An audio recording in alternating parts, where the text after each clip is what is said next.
Hey all, it's Gary from Peacekeeper's Armory. Here, as you can see, I got 3 Martin Bear chassis that I installed over the last couple months. I've been really busy with these, trying to get them perfect, redoing a couple of them from the ground up just to make sure the wiring is nice and secure. So for the most part, they're pretty much the same. That's why I just decided to do them all in one video.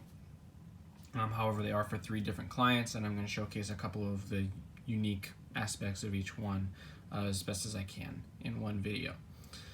So without further ado, we'll start with this one. For this client, Kluby, he requested some extra piping that I don't normally do on the inside of these. I generally prefer the clean look so you can see the crystal, but you know, it's starting to grow on me. I got some copper and brass in there, and then some extra copper rods in the back, as well as the main tubing for the wires. Turned out really nice. Got some hex mesh in there, as well as crushed cellophane as opposed to normal rolled cellophane for kind of different light diffraction. I got some thinner hex mesh brass in the battery compartment. Now with the steel battery hatches, it's generally really difficult to get mesh in there. I found you have to do a lot of grinding on the inside battery well in order to get it to fit without crushing too much on the inside or damaging the chrome wrap that I put on the batteries. So some of the ones I do don't have that because of personal preference to the client, others because I just can't fit it without taking too much out and destroying my rotary tool. Steel is super strong, which is annoying most of the time. Let's see, so really the most interesting thing about this guy, so all 3 of these, by the way, are proffieboard installs, profi accents, or not profi, neopixel accents in the hatches, in the crystal, the plasma, and then the blade, as well as a speaker disc, normal LED, and a tech piece LED right there. So the client had a kind of preset setup for this, which I thought was really cool. It's more of a plector style activation. So you turn it on, square, accent swings. But to turn it off, you hold the power button, similar like you do with the plector, and then you just hold it to get the lockup instead of having to hit it after a hold. So I thought that was really cool. And then one of my favorite, he's got a really nice calibration on it. So I put this to kind of show like a power level gauge, and then when you turn it on.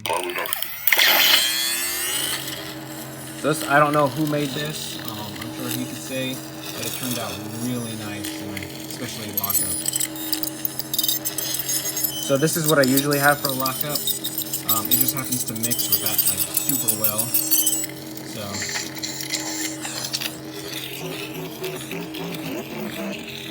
I just thought that was really cool.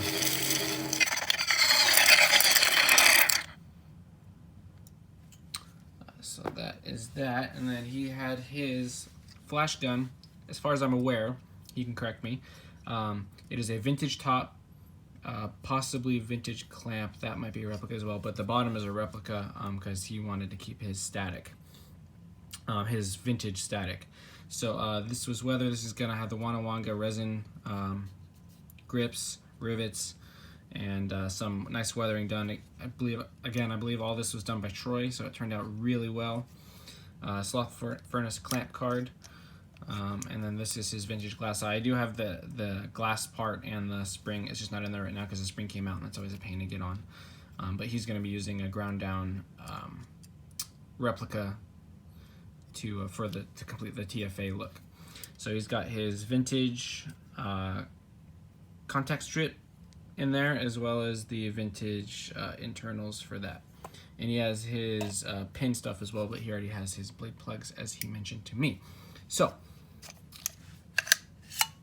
easy peasy, just put this guy in here. It was a bit tight fit with the steel pieces, but I managed to sand out the inside pretty well. Oops, let me take this out.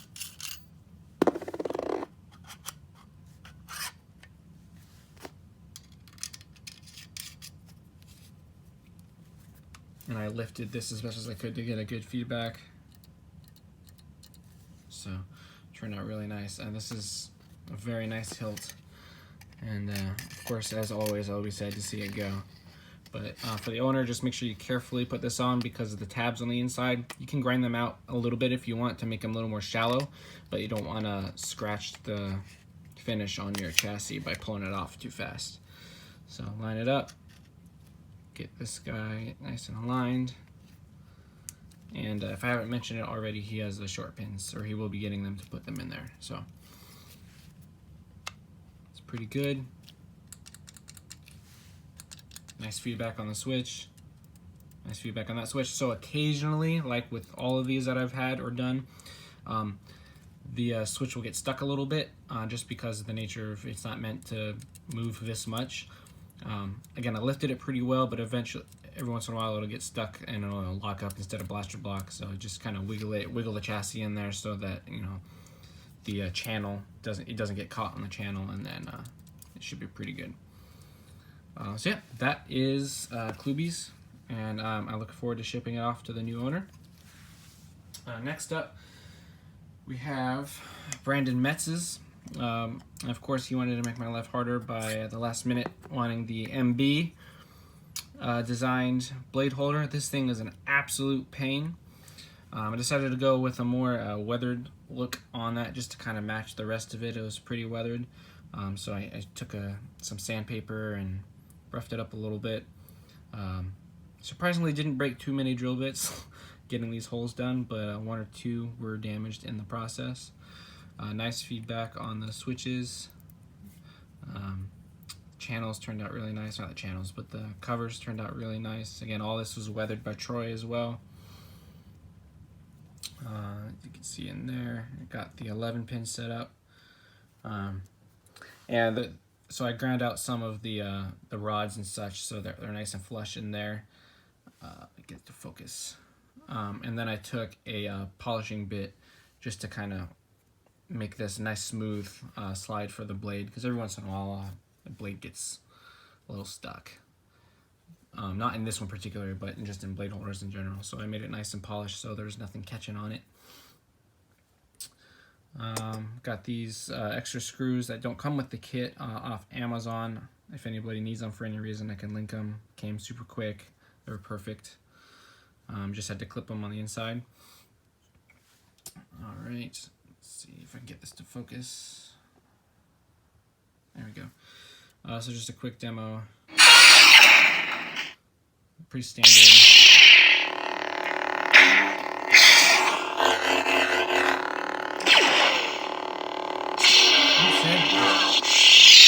See, I held it because I'm used to doing the other one now. So yeah, I got the brass mesh in there.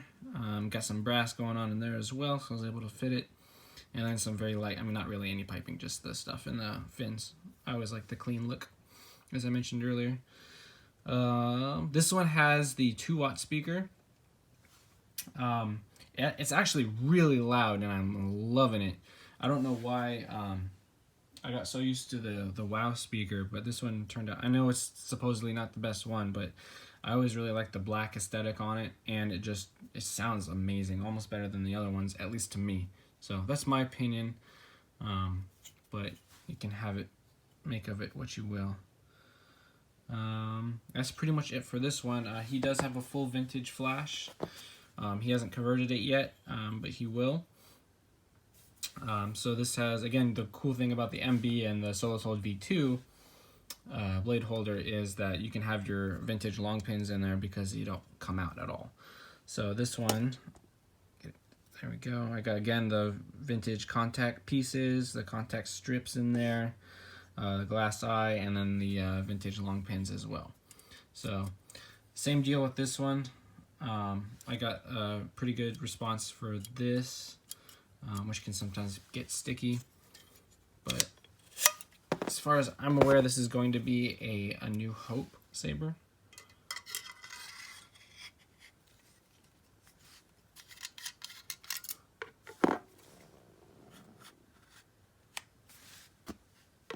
So for this, here's the vintage pin for the blade plug. So right now it is too short, and it will sit down further in the holder than ideal. So the reason it's like that is because it's just long enough so that, or I'm sorry, it's just short enough so that if you want to make it a neopixel plug, you can just put the custom Saber Shop little piece on there for the PCB, and it'll be almost the exact height you need. So for right now, you just want to hold it. Whenever you're putting a blade in here, by the way, you're going to want to hold it with both the chassis and the hilt while this is out, so that when you push the blade down, it's not going to push the chassis out. Same thing for this. You're going to want to push it in here horizontal so it doesn't fall too far. And then just align it just right. And then put your glass eye in there. And as I mentioned to him in messages, you're going to want to get rid of the spring and get the 3D printed piece for blade retention. As you can see, works nice. Good to go. Same deal, carefully put this on. Squeeze these two tabs if you need to get the clamp over it. And then set it up for your New Hope display. Now it looks like a genuine, well, it is genuine, but a general flash gun. And if you turn it on, you'll be able to have a lightsaber come out of it. So, cool stuff. This last one's for a repeat customer of mine.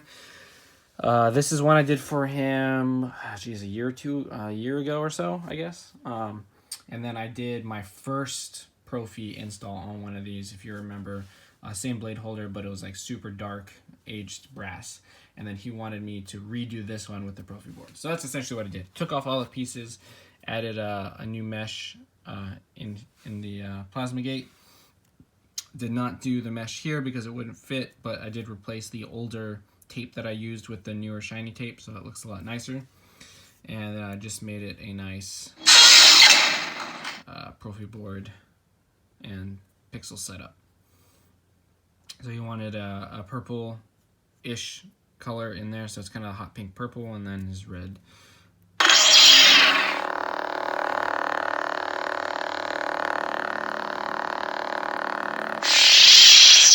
So yeah, that's pretty much it. So we got this guy, these two. These were on my bench for quite a while, just trying to make sure I get them all right. Waiting for some parts to come in and such. But they're all going to be going off their owners here in the next couple days. And if they have any questions for me, you can ask me, and we'll get everything straightened out for you. So, hope to see you guys on the next one. I got another one of these with the 18650 variant that I'm going to be starting here soon, and then two slightly simpler builds, as well as a couple of my own personal installs that I'm looking forward to doing. So, see you guys on the next one, and have a great day.